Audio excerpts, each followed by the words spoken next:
दोस्तों, एक ऐसा देश जो हमेशा भारत के दुश्मनों का साथ देता आया है, अब भारत के शिकंजे में फंस गया है।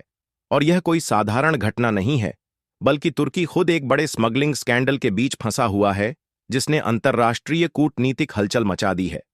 जैसे ही भारत ने तुर्की पर शिकंजा कसा, तुर्की अपनी नागरिकों को छुड़ाने के लिए धमकियां देने तक उतर आया। जो और भी रोमांचक है वह यह है कि दो तुर्की नागरिकों को भारत के सबसे बड़े एयरपोर्ट में स्मगलिंग के आरोप में पकड़ा गया, जिससे यह मामला और भी सनसनीखेज बन गया। यह सिर्फ एक और कूटनीतिक विवाद नहीं है, यह एक अंतर्राष्ट्रीय संकट बन चुका है, जो आने वाले समय में कई देशों के रिश्तों पर असर डाल सकता है। यह पहली बार है जब तुर्की, जो अक्सर भारत के हितों के खिलाफ खड़ा रहता है, अब खुद को भारत के निशाने पर देख रहा है। अब यह देखना दिलचस्प होगा कि दोनों देश इस मामले को कैसे सुलझाते हैं और किस दिशा में यह घटनाक्रम बढ़ता है। बाहर से देखने पर मुंबई के छत्रपति शिवाजी महाराज अंतर्राष्ट्रीय एयरपोर्ट पर एक सामान्य दिन की शुरुआत लग रही थी। विभिन्न देशों के यात्री उतर रहे थे, कस्टम अधिकारी अपनी नियमित जांच कर रहे थे और सब कुछ सामान्य था। लेकिन इसके बाद जो हुआ उसने पूरी दुनिया को चौंका दिया। भारतीय राजस्व खुफिया निदेशालय डीआरआई के सुरक्षा अधिकारियों ने दो तुर्की नागरिकों को गिरफ्तार किया, जो भारत में भारी मात्रा में सोने की तस्करी करने की कोशिश कर रहे थे। यह दोनों लोग कोई साधारण यात्री नहीं थे, बल्कि एक संगठित तस्करी नेटवर्क का हिस्सा थे, जो दुनिया भर में अपना जाल फैला चुका था। डीआरआई को पहले से ही इस तस्करी के बारे में खुफिया जानकारी मिल चुकी थी और वे पूरी तरह से तैयार थे। जब यह दोनों संदिग्ध यात्री भारत पहुंचे, तुर्की नागरिकों की पहचान का गमन और सीना कुंवर चू के रूप में की गई। यह दोनों दुबई अंतर्राष्ट्रीय एयरपोर्ट से एक उड़ान में भारत आ रहे थे और भारत में पर्यटक वीजा पर यात्रा कर रहे थे। जैसे ही यह मुंबई एयरपोर्ट पर उतरे, डीआरआई ने तुरंत इन दोनों को हिरासत में लिया और तस्करी के आरोप में गिरफ्तार कर लिया। क्या पता था कि इन दोनों तुर्की नागरिकों के पास जो सोने का भंडार छुपा हुआ था, वह एक बहुत बड़े तस्करी रैकेट का हिस्सा था। इनकी चेकिंग के दौरान 16 किलोग्राम सोना बरामद हुआ, जिसे इन्होंने अपने मौजों में छिपा रखा था। इस सोने की भारतीय बाजार में कीमत लगभग 1,50,00,000 आंकी गई है। डीआरआई ने बताया कि जब इन दोनों से पूछताछ की गई तो वे कोई ठोस जवाब नहीं दे रहे थे। इनकी गिरफ्तारी के बाद जांच शुरू हो गई और अब यह जानने की कोशिश की जा रही है कि यह भारत में किन किन लोगों से जुड़े थे और किसके साथ मिलकर काम कर रहे थे। जैसे जैसे जांच आगे बढ़ी, यह स्पष्ट हो गया कि यह कोई सामान्य तस्करी का मामला नहीं था। डीआरआई और अन्य खुफिया एजेंसियों ने इस मामले को और गहराई से खंगालना शुरू किया और पाया कि यह दोनों तुर्की नागरिक किसी बड़े अंतर्राष्ट्रीय तस्करी नेटवर्क का हिस्सा हो सकते हैं। शुरुआत में तो सोने की तस्करी का ही शक था, लेकिन अब एजेंसियों का ध्यान इस पर भी गया कि यह लोग भारत में न केवल सोने की तस्करी कर रहे थे, बल्कि शायद मादक पदार्थों, मनी लॉन्ड्रिंग और आतंकवाद के वित्त पोषण से जुड़े अन्य अपराधों में भी शामिल हो सकते थे। इनकी यात्रा का इतिहास खंगाला गया और जांचकर्ताओं ने यह पता लगाने की कोशिश की कि वे किससे मिले थे और क्या वे किसी स्थानीय तस्करी नेटवर्क का हिस्सा थे।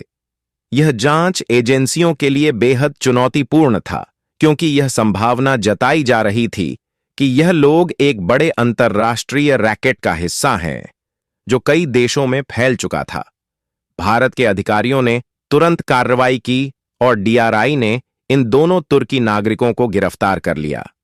दोनों से कड़ी पूछताछ की गई, लेकिन वे किसी भी अहम जानकारी से बचते दिखे। उनकी चुप्पी से अधिकारियों को शक हुआ कि यह लोग किसी बड़े अपराधी समूह से जुड़े हो सकते हैं और अब यह जांच केवल आर्थिक संदिग्ध गतिविधियों तक सीमित नहीं रही, बल्कि आतंकवाद के वित्त पोषण तक पहुंच गई है। यह सिर्फ सोने की तस्करी का मामला नहीं था, यह अंतर्राष्ट्रीय तस्करी के काले पक्ष को उजागर करने वाला एक बड़ा उदाहरण था। तस्करी एक अरबों डॉलर का उद्योग है और यह घटना यह साबित करती है कि कैसे कुछ देशों के नागरिक इस तस्करी के खेल में शामिल होते हैं।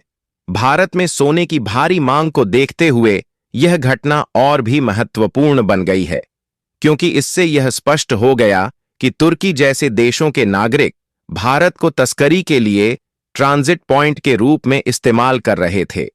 भारत में सोने की भारी तस्करी की घटना के बाद डीआरआई और अन्य एजेंसियों ने तुरंत कार्यवाही की और तुर्की नागरिकों को गिरफ्तार कर लिया। यह दोनों अब भारतीय हिरासत में हैं और उनकी पूरी जांच की जा रही है। जांच के दायरे में न केवल तस्करी बल्कि आतंकी वित्त पोषण जैसे मामलों की भी संभावना जताई जा रही है। यह मामला और भी दिलचस्प बनता है क्योंकि इसमें तुर्की का हाथ हो सकता है। तुर्की ने हमेशा पाकिस्तान और अन्य देशों का समर्थन किया है जिनके साथ भारत के रिश्ते तनावपूर्ण रहे हैं, चाहे वह कश्मीर का मुद्दा हो या पाकिस्तान का समर्थन।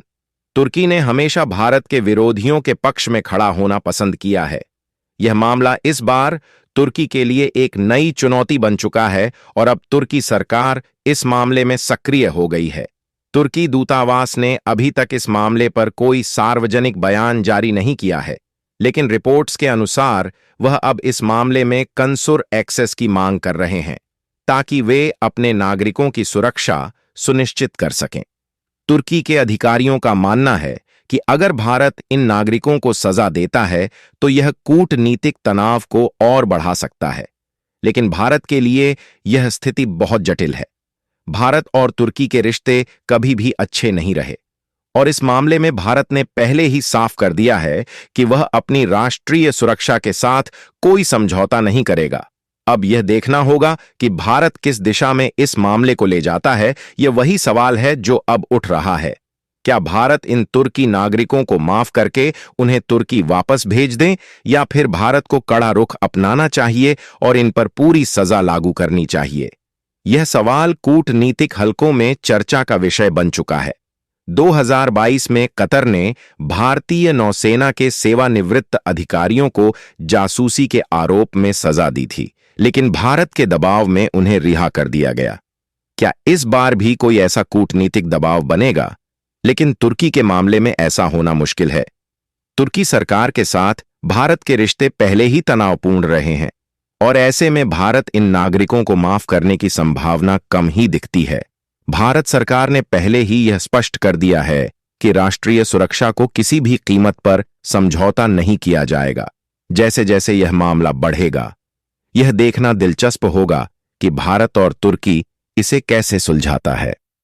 तुर्की के दोनों नागरिक अब भारतीय हिरासत में हैं और उनकी जांच जारी रहेगी। क्या तुर्की भारत पर दबाव बनाएगा या फिर भारत अपने रुख पर कायम रहेगा? यह देखना बाकी है। अब आपको क्या लगता है? क्या भारत को इन तुर्की नागरिकों को माफ करके वापस भेज देना चाहिए या फिर कड़ा कदम उठाना चाहिए? अपनी राय कमेंट में जरूर बताइए और इस वीडियो को एक लाइक करके अपने मित्रों तक शेयर जरूर करें ताकि उन्हें भी जानकारी मिल सके। इसी तरह और भी नॉलेजेबल वीडियो देखने के लिए चैनल को सब्सक्राइब करके बेल आइकन को ऑल पर जरूर सेलेक्ट करें। जय हिंद।